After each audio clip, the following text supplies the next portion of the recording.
Hola, ¿qué tal? Bienvenidos a Warriors of Love.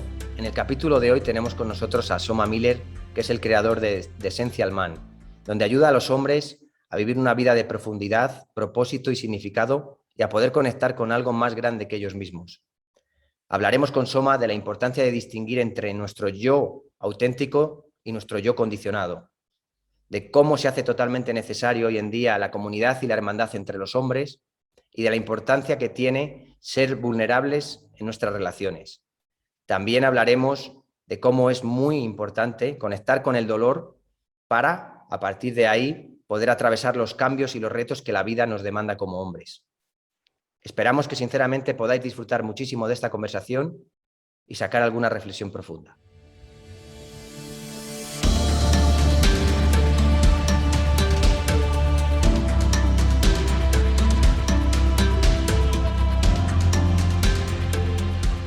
Welcome, everyone, to another episode of the Warriors of Love Dynasty podcast. This week, we are here with Soma Miller. I'm also here sitting with Dani, my colleague. Dani. Hola, ¿qué tal a todos? ¿Qué tal? ¿Cómo estáis? Un placer de nuevo estar aquí con vosotros, esta vez con un hombre muy inspirador desde Estados Unidos, Soma. Así que nada, vamos allá. Hello, Soma. Thank you for being here with us in one of our first podcasts also. And well, the first question we like asking our guests is always, you're a man that that does men's work. How would you define your work or your mission or your purpose in life right now through your work, through the Essential Man? Yeah, that's a great question. And it's always, for me, purpose is, it's a nebulous thing. Like it's changing. It changes as I change and evolve. It changes as I pay more attention to the community that I'm creating and what the needs are in the community that I've built, as well as the larger world. So I'm always trying to stay more tuned in, to pay more attention. Currently, what it looks like is a couple of different things. Number one, working with men to connect to their essence, which is really the foundation of the essential man. And what I mean by essence is, we all live in these layers of conditions, these conditions that are layered onto us by culture, by family, by environment. And to me, a man's essence is his true identity. It's like who he is at his core, beneath all these stories that we tell ourselves about who we are. And that essence can get expressed through, what we do, but also how we are being in the world. And so, my work is really supporting men to slough off all those layers and show up, more fully as they are. They're the authentic version of them. And often that feels for men like not only feeling a sense of deeper empowerment, but also a sense of alignment with their values. From that place, I also see relationships getting deeper and growing stronger, because we're not just wearing these masks and putting on this persona to fit in, but we are we're loving ourselves enough to trust that we can be who we are, and that being who we are is going to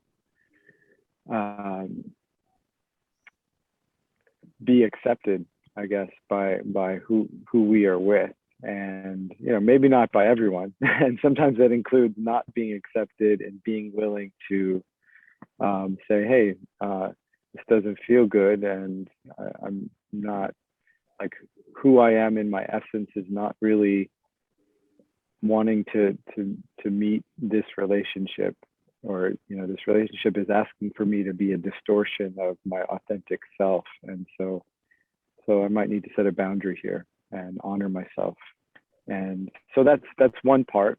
And then the other part of my purpose and the expression of my work is around creating community and creating a culture of masculinity where men are able to feel a sense of belonging, support, accountability to do this kind of work, which is not easy. It's not easy work because we sort of have to be somewhat sovereign from what society is trying to make us to be, what the old paradigms of masculinity tried to make us be, and we have to be trailblazers. We have to create something new, and so it's about creating a community so we feel supported to be more authentically ourselves in relationship with one another, and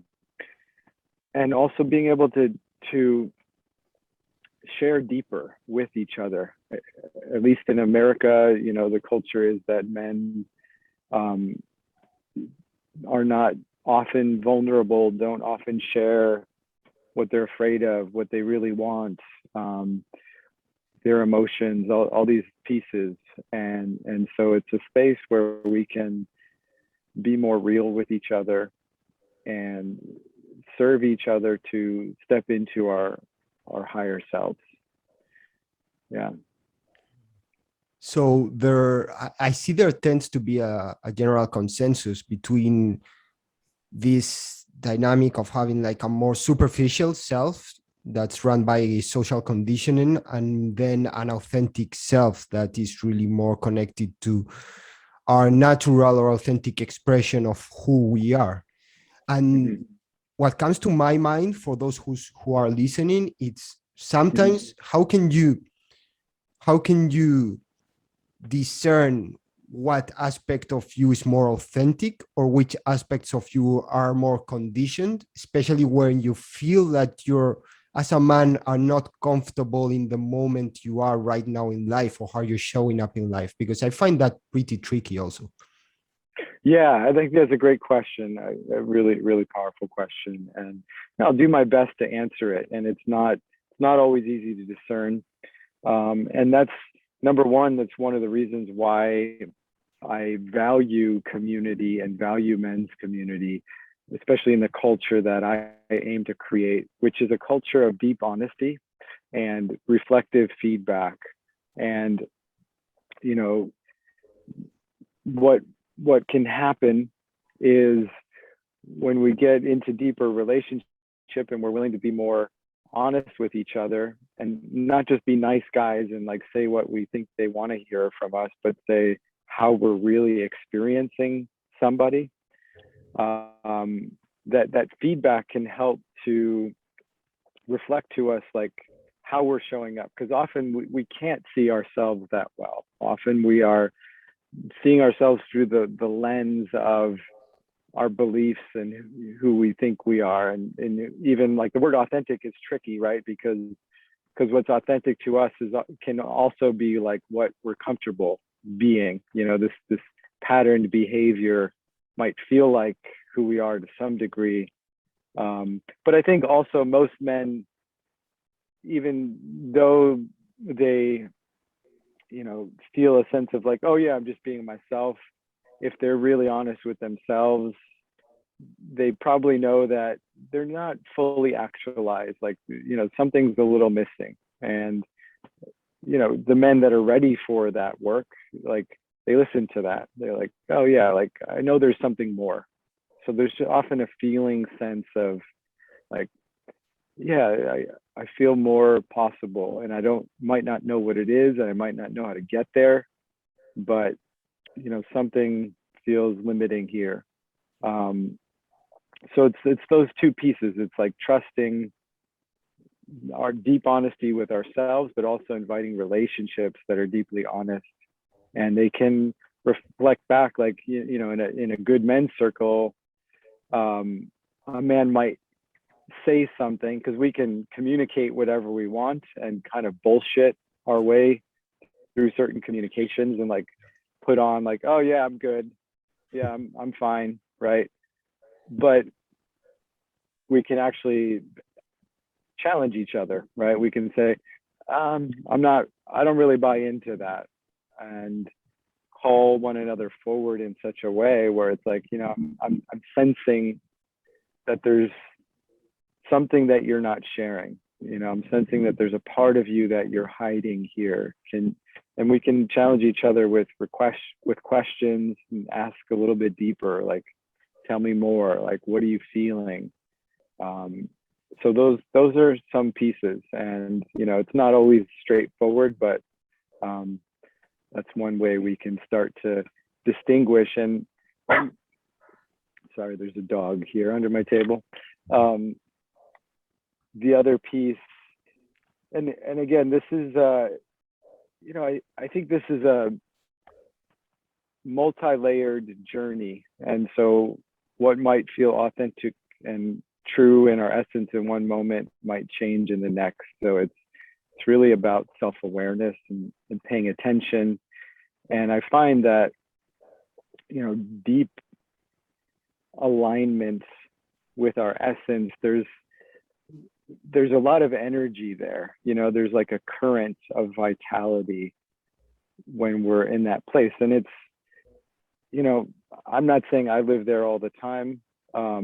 It's a process of always, you know, adjusting, you know, kind of tuning myself. This is my own practice, is like, you know, what needs to be released in this moment so I can be more fully here. And sometimes that will look like getting deeper into my body, you know, because our bodies are part of the reflection of our beliefs and our conditioning. And so that's why I love embodiment work, but that's another subject.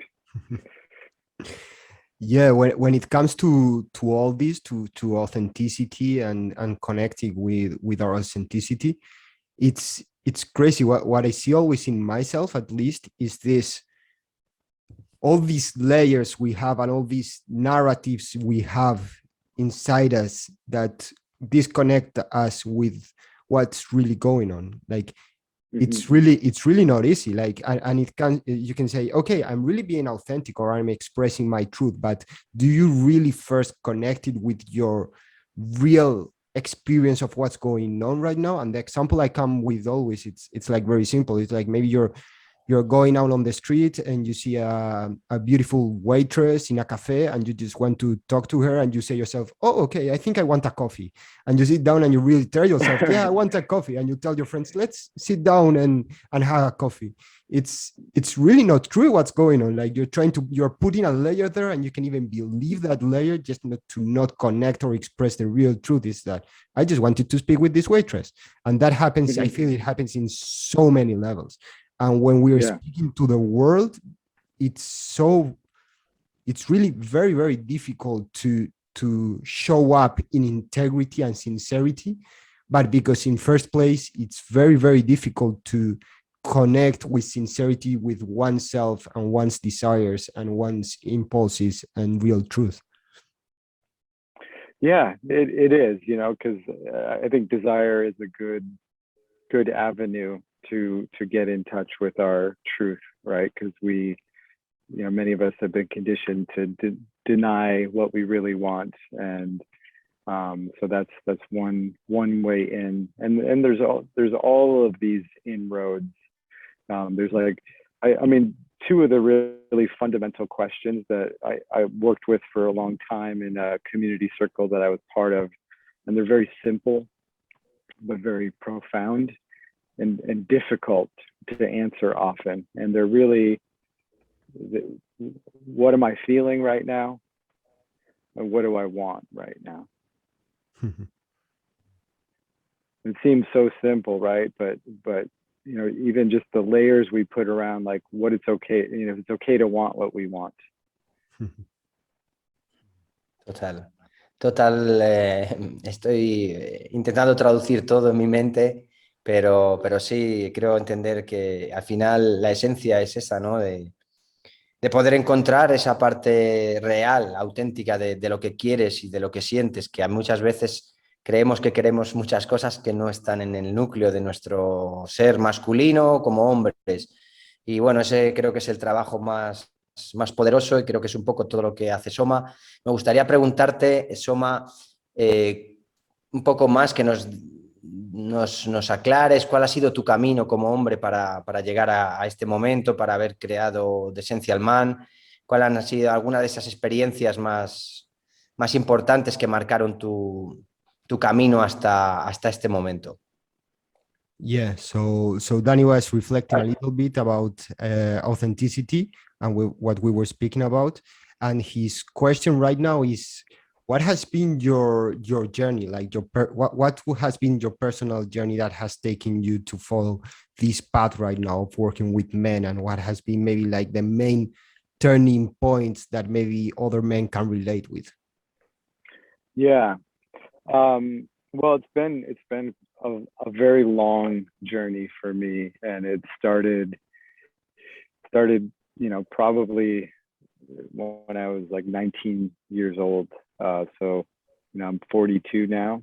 I'm not afraid to say that. And yeah, so, I want to keep it relatable, and, I find my path has been maybe unique. I don't know, but I started to question things a lot at a pretty early age, just the function of society and how we're living in just a real sense of our relationship to each other, our relationship to the planet. And I just sensed there was a lot of disconnection. Like it didn't really make sense to me. I in my high school years, I saw these layers of superficiality and these hierarchical social structures, and it just didn't feel good, didn't feel right, and so I really started seeking, like, how do I want to live my life? And I realized pretty early on, like, I don't want to just like get a job and plug into the system and, sell the hours of my day to something that I don't really believe in. And so I went down kind of an alternative path of just looking at different perspectives of health and wellness. I got into cleaning up my diet.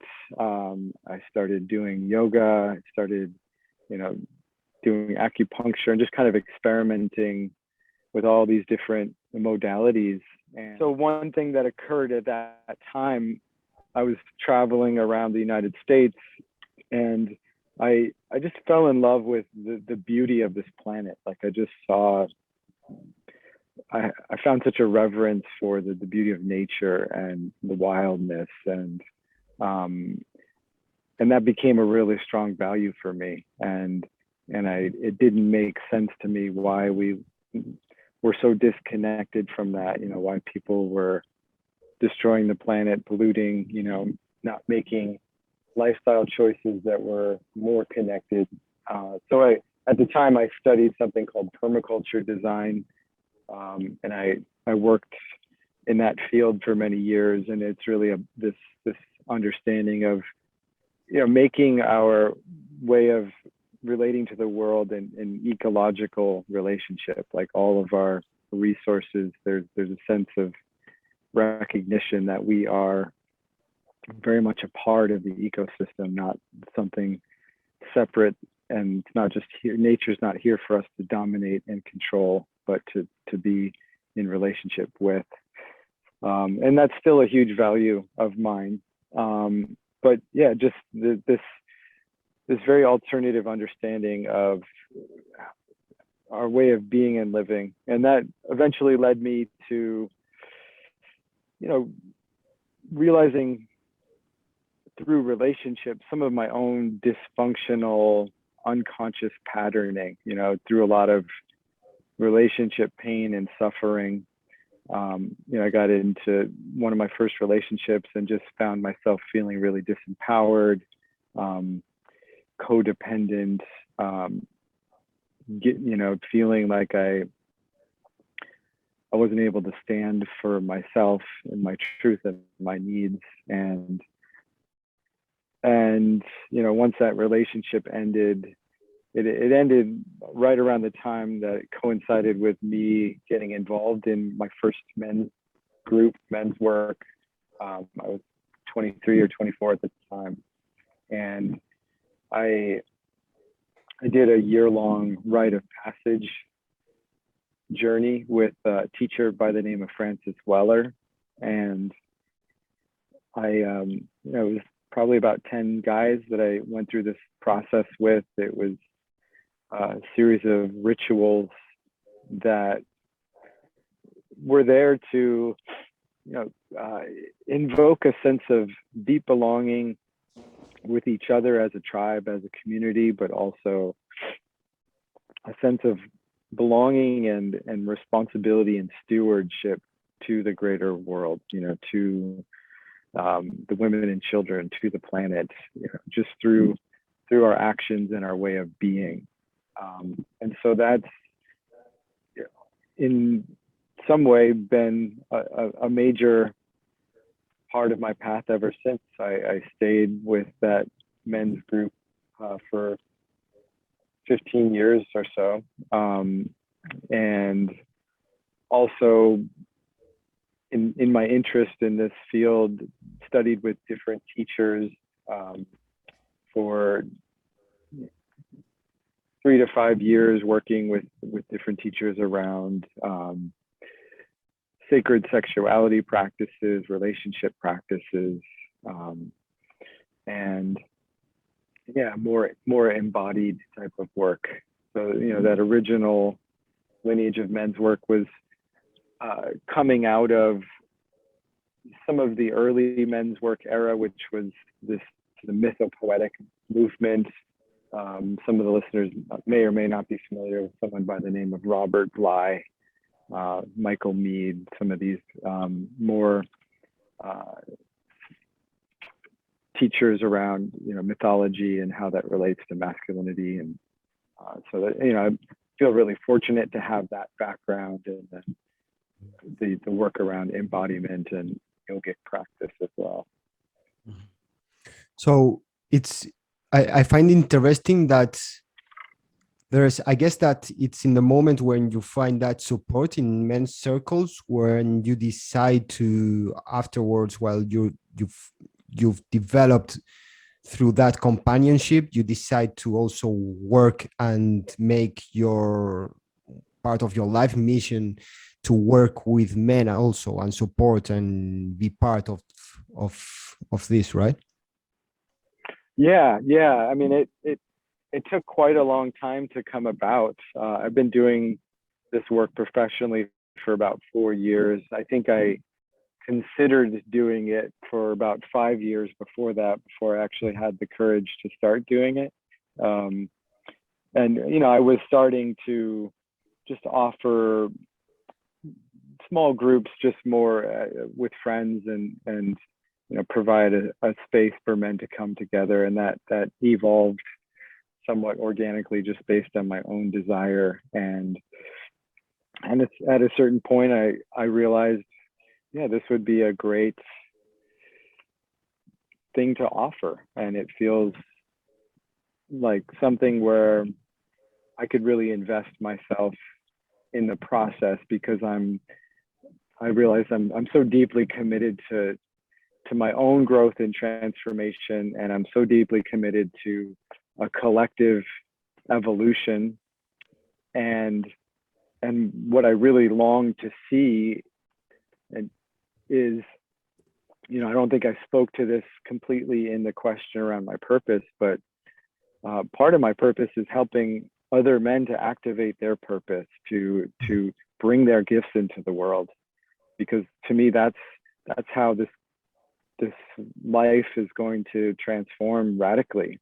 More men really aligning with who they are and starting to bring that into their lives. It doesn't necessarily need to take the form of like a business or anything, but it even just the way we show up in our relationships, the way that we show up as fathers, it has a ripple effect, and I really believe in it.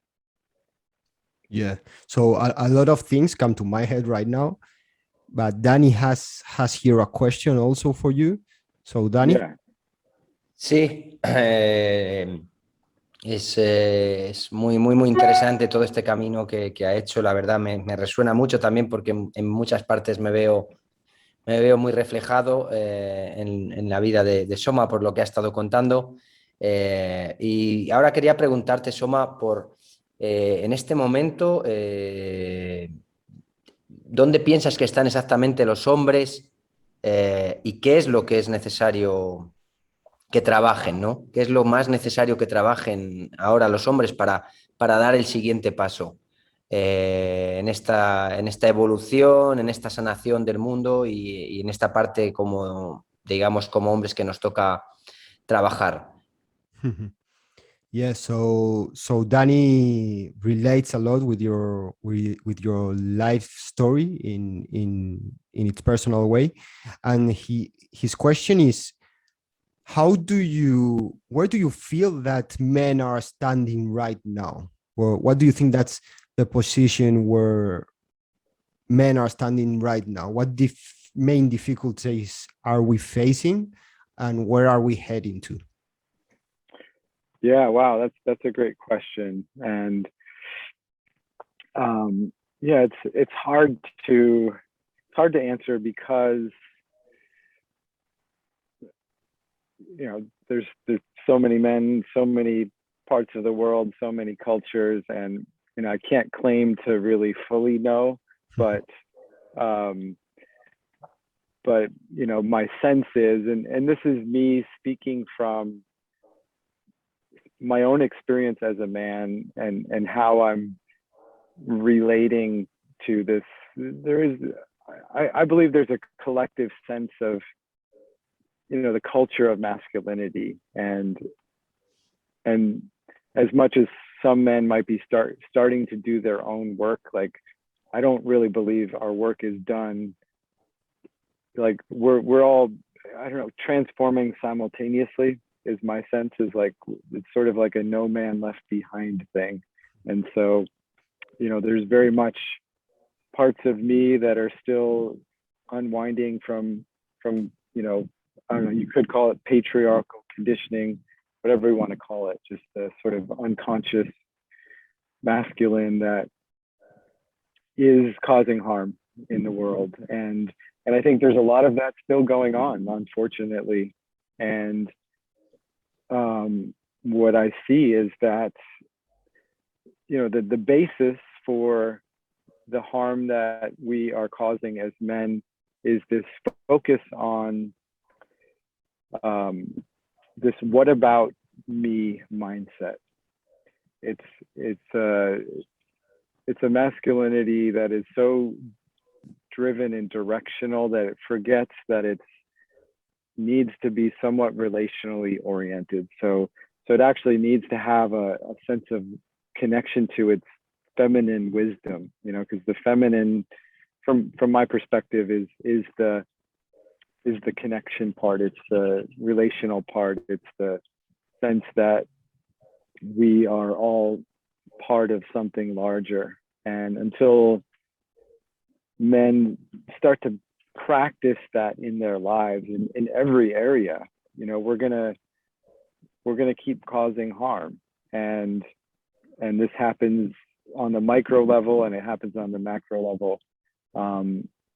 It happens in our, again, like how we parent our children, how we make love to our partners, and in how we run our businesses and our corporations. And every choice has a significance.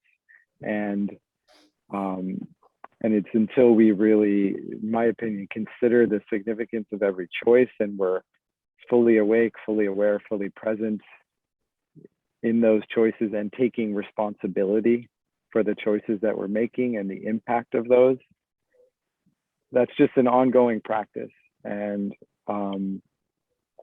so to me, that's the work. It's about accountability, and it's about, so it's two pieces that I think are really crucial for men, is like being accountable for the choices that we make and the impact that we make, and being willing to feel that impact.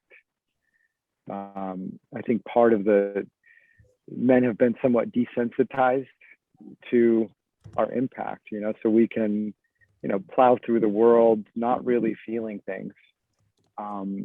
And so part of it is like, I think a resensitization training that I see men really needing, like being more aware of what's happening in ourselves and our bodies, because our bodies, if we are resensitized, they feel things. Our nervous systems are designed to feel what's happening in how we're relating to our environment. But so the tricky paradox is not becoming like so overly concerned from like a mental place that we abandon our willingness to, move powerfully through the world. Because what I also see in the collective is, at least in America in particular, is this kind of nice guy approach where we abandon our truth, our honesty, and our authenticity as a sort of surface way of pleasing other people, so we can kind of tiptoe around. And it's tricky because we live in this cultural climate right now where, men are being called out and called forward for the harm that they have caused or supposedly have caused. We're being kind of scapegoated as the umbrella of men under the patriarchy, which we know is not completely true, but we can absorb that. I see a lot of men absorbing that as, the burden of like feeling responsible for all of it. And then translating that into, it's not really okay to be a man, so I'm going to hide the parts of me that are a man, just to, only to try to make other people feel safe in a way.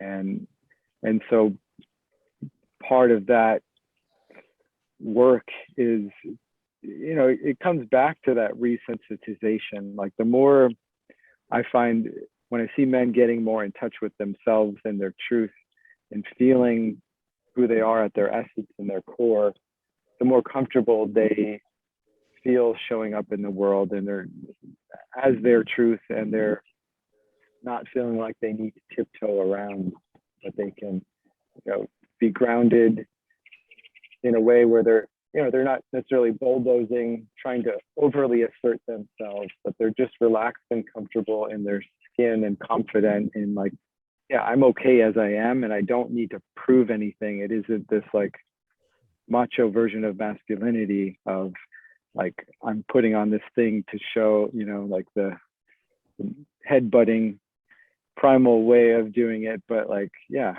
I'm just good with who I am, is what it comes down to. And that makes sense? Yeah. And what I can get from this, it's also like it's a very tricky process, like, because that's also something, that a pattern that I see repeating again a lot, and I also see in myself and in my personal process. It's this balance between not being an egocentric jerk and thinking and having other centric values, and having in mind like other people and humanity and the environment and the world, and knowing the impact that our decisions have in the world, but at the same time not going to the other extreme of just putting the others first and be too complacent, I don't even know if that's a word, like being too nice guy and just Yeah. putting others' needs before yours, so you are not really asserting yourself or lose personal power. So I think that's a lot of the tricky process we men are living right now, and I totally agree with you.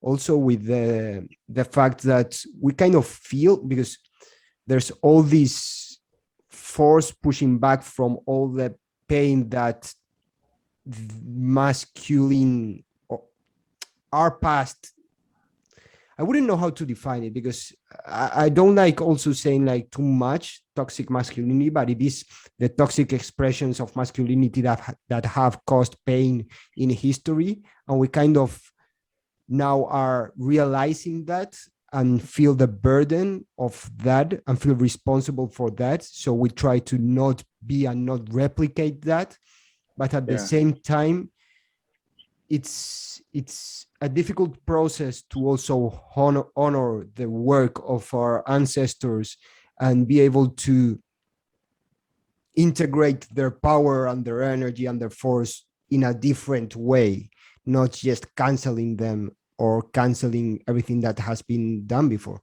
So it's very interesting. And also when it comes to connecting with our emotions or connecting with our sensibilities, right? It's kind of, or we may either feel that we don't have the space or we are not going to be recognized for that. And even from women, like it's not easy if a man it's showing up too vulnerable, or maybe he's through a process where, or at least this is what I can see, if he's in the process where he's processing its vulnerabilities and can't really hold them in that moment, it's not always going to be respected by a woman unless it's a woman that also have that conscious energy to be able to hold that man's vulnerability. What do you think about that? Yeah, I really appreciate what you shared before that, and including that, and I think it's a good piece to unpack. And I agree. I think, you know, this is, you know, multi-layered, and it really depends on who a man is in relationship with, how she's wired, what her conditioning is, what her trauma is, all that kind of stuff. And so it's hard to speak to completely generally, but what I've seen is that the process of integration, which includes you know, learning how to be with our own emotions, you know, being with our own emotional response, even our own feminine energy. And a lot of men reject themselves in this way. Like they say, they haven't quite come to that place of integration. So they've said, like, you know, this part of me is not acceptable. So in some way I'm rejecting it. Like I might even be trying to be vulnerable, but at the same time, I'm saying, what I see is like men don't give themselves full permission, and they're still looking for validation from their partner to be who they are. And in a way, they're giving their power to their partner by doing that. They're saying, like, will you accept me here? Will you love me here? And that's a very difficult thing. That's almost a burden, you know, on another person. And so I don't find that works very well. Sometimes, you know, if the person, it may not be a romantic partner, you know, because maybe they have a different need or expectation of a man in that romantic context. But, you know, maybe if the relationship has evolved to a certain point and certain requests have been made, and a partner has done enough work on themselves to be able to, you know, recognize that, you know, men too have these needs and need a space to be able to bring these things, then yeah, that can be brought. But I think sometimes that requires some process. Sometimes it requires training your partner, making those requests and then setting up the space where that can be invited. But in a way, that's also like to be able to be a stand for those needs in relationship is a way of you're validating yourself already. So I would say the primary ingredient in this case is like, you have to love yourself enough to be who you are. And you have to, when we do that, it's a lot easier for other people to receive us, but if we are looking for that external validation and we're rejecting ourselves, it's going to be harder, like if we were with therapists or something, it might be different. Like they're just, practicing being in that unconditional space. But in a romantic relationship, it often requires being self-validated enough to either request what we need or, having the courage to just own it. Like, hey, I'm a fucking blobbering mess right now and I just need to cry and throw a fit, and there's something really powerful about that ownership that actually creates a safe space, but if we reject it in ourselves, it feels unsafe to a partner. And I think that relates a lot with what you were speaking about at the beginning, with the sense of community and with what type of men you or woman or people in general you relate with, right? Because when it comes to if you're relating with people that are generally identified with the, put it this way, the more superficial layers of themselves, you'll have to relate from there. But if you are in a space where you have other men, friends, colleagues, a community where you can connect with people that are in that process of introspection and connecting on deeper levels of themselves, you will also be able to have that shared space where those deeper levels can be processed and you can connect in a more profound healing and way, right? I agree. Yeah, and I think it's a great way to practice that and to be in these environments where there's a culture of like we're all wanting this and there's sort of a shared agreement. And even there, it still might require some level of courage. And I want to offer the caveat that like we don't have to reserve it to that only, like these men's circles or co-ed groups, they're an environment to practice that. But if we reserve it only to those spaces, it just sort of can become like a self-indulgent masturbation. I don't know the way to put it, but like I think the real transformation happens when we bring it out into the world, when we bring it to the grocery store, when we bring it to the gas attendant. And that's where, it might happen more subtly there. Like you might not start, talking to the gas attendant about, your grief and, all these deeper things. But I've noticed like we can invite that depth more, right? With that courage. And because my belief is that on some level, this might not be true, but I want to believe that everybody wants this, everybody wants more depth. Everybody wants more authenticity. And so, we can be leaders in that way and create more experiences and moments like that, especially as we get more comfortable activating this in our bodies and our relationships. Yeah. I love that. And I do agree. And I think that's actually like the most challenging thing, although there's always like this first step when you start opening to at least do it in a safe space so you can feel how it feels like to open maybe certain aspects of yourself that you've never showed up. So it's good to break the barrier, just doing it in a space where it's gonna land safely and it's not gonna crack you if the other person reacts wrongly. But then afterwards, yeah, the real thing comes in the real world when you're in a moment where you have to really have that power to show up vulnerably and really owning that vulnerability, or opening that space for the other person to also connect in that level when they are not used to doing it. And that's a real leadership also. So I totally agree with that one.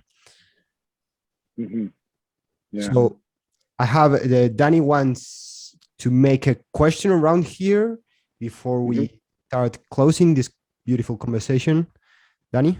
Yes, sí, la verdad que después de todo esto que hemos estado hablando, me surge el otro día navegando un poco por el website de Essential Man, de Soma, encontré su curso Ignite, ¿no? Encender, que tiene una duración más o menos de 2 meses, o 12 semanas, y él hablaba en alguna parte del curso de que los hombres realmente crecen a través de los retos, ¿no? y de las dificultades, y que en una sociedad bastante acomodada como la que vivimos, esta sociedad del confort, pues que a veces ese es el mayor reto para crecer. Entonces entiendo que dentro de su curso pues hay prácticas para poner a los hombres un poco en dificultades para que realmente crezcan. Y bueno, me gustaría que nos hablara un poco de cómo ve él esto que habla en su web sobre las dificultades, ¿no? y los retos que hacen crecer a lo masculino y a los hombres, en este caso.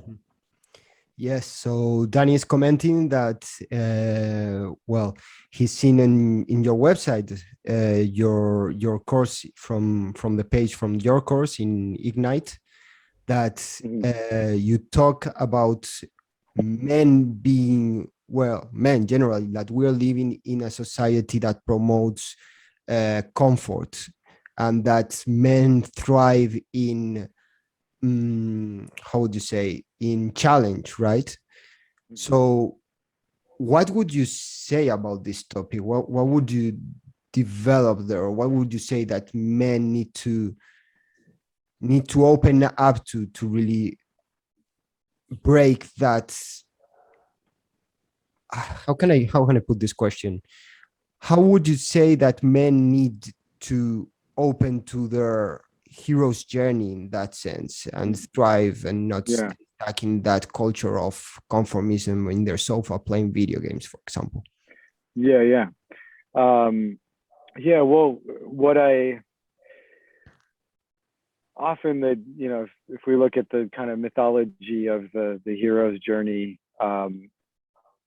what leads a man to like set out on his journey of growth, or maybe sometimes it's healing, is often some kind of pain or difficulty, right?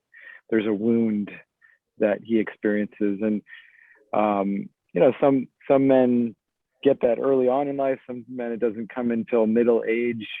Oftentimes men will find their way into doing the work. Usually the pain shows up in like the ending of a relationship or something. That usually reveals a lot, especially if it's 2 or 3 relationships into man's life. He realizes, oh wait, some of these things seem familiar, some of these patterns have shown up, and I'm humble enough, and my heart is broken enough that I'm willing to look at them.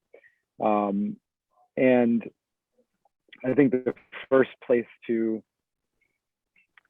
be willing to get uncomfortable, I mean, there's so many places, right? But number one, be willing to feel the pain, because the pain is a messenger. And when I talk about comfort, I speak to the ways that I see men and women do this. We try to numb the pain. We try to avoid it. We try to not really feel it. And so we'll use different things like, alcohol and, certain substances and food and social media and pornography to avoid feeling something that is really there potentially as a gift for us. But because we avoid it, we miss the gift. And so number one, you do have to be courageous, and number two, you also have to be humble. And that humility is a space where learning and growth can happen. And I think that one of the big vulnerable pieces for men that most men don't do is the vulnerability of asking for help, asking for support. I think one of the great follies of modern male culture is, acting like we've got this all handled, like I got this, like I don't need help. And so that creates this isolation, and the isolation just, fuels shame and all these other things that keep us looped in around the story of, whatever we're telling ourselves about ourselves, and it keeps us stuck. And then we go to these substances or whatever to avoid it, and it's just this vicious cycle. So courage, humility, vulnerability, and I think support is really a crucial ingredient in that challenge piece, because often most people struggle to challenge themselves, even when it comes to like trying to create new habits or change. Subconsciously, most people will experience resistance, like say, I want to exercise every day because I know that makes me feel better, but there's this subconscious part of us that's really just this part of us that's habituated around certain ways of being, and it wants us to stay there just because it's easy, it's the easy route. And so challenge invites us to not do what's easy, but to have a new possibility, and any new possibility is going to be a little bit uncomfortable, and it's hard to do that alone. It's hard to do that without structure for anybody. Like very, very few people are just born with like discipline, and they can just get shit done when they want to get it done without distraction or whatever. So that's why I love community too. It's like men can support each other to say like, hey, I really want to start my own business. That's uncomfortable. I really want to, ask a woman out. That's really uncomfortable. I really want to lose 20 pounds. That's uncomfortable. I really want to ... So there's all kinds of places of growth and potential.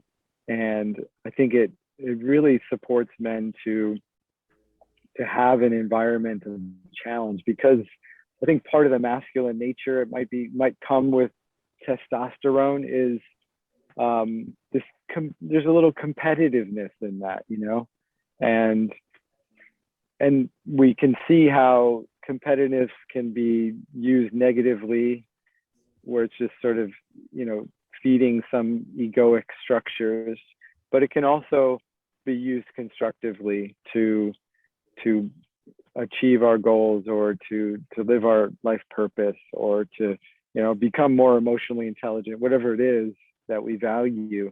And I think there's something that I see in men that kind of turns on when we invite that challenge. Like there's this razor's edge that we sharpen in men's community, that is a real gift. And I think it's missing in a lot of modern masculine culture in a healthy way. I see a lot of men using challenge as sort of like a way of jibing each other in like a sarcasm kind of way. But I think we can bring that challenge through love in a way that helps each other to transform into that higher self, or that true essence. That's very interesting. I feel like we could continue speaking about all this like forever, because it's a very deep conversation. And when it comes to challenge, how is now challenge channeled in today's society when it's not properly embodied? Like, I mean, you can have challenge or live challenge through also like films and through video games and through things that Right. don't create any good or beauty into the world, right? But psychologically you feel like you are embodying that because your brain kind of gets that charge, right? So it's very, very interesting. So thank you very much, Soma, for being with us, for having this powerful conversation with us. And well, we would like to know if our audience wants to follow your work, they want to know more about you, they want to work with you. What are you up to right now, and where can they find you? Yeah. Thank you.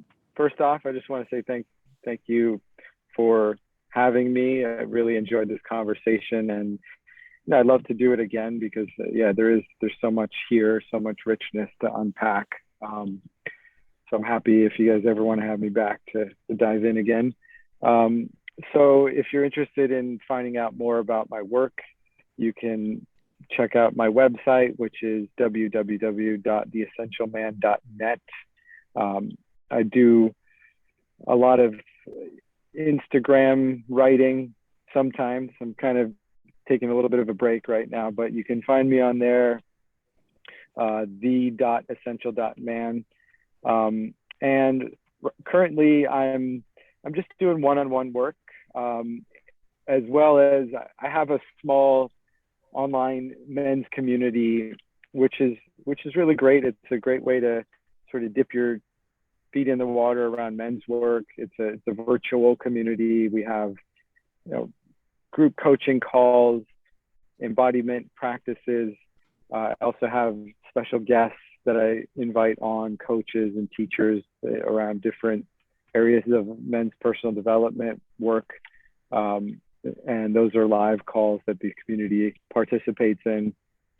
So those are my offerings. I'm working on some exciting things for next year.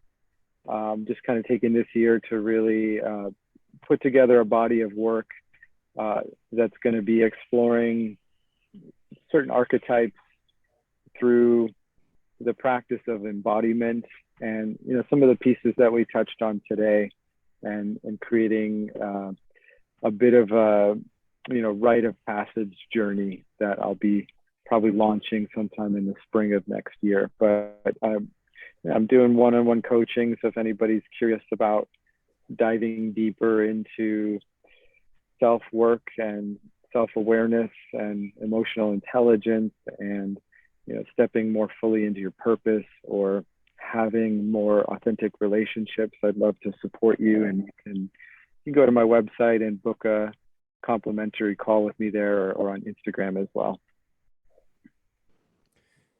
Okay. Great.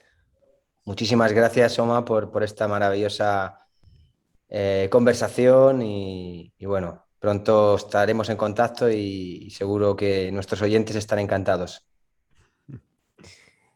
Yes, to all our audience, just know that this episode, as all episodes, it's subtitled in our YouTube channel if you're listening from the podcasting platforms. And there in the description, you can get always like the links of all our guests, and you can contact Soma.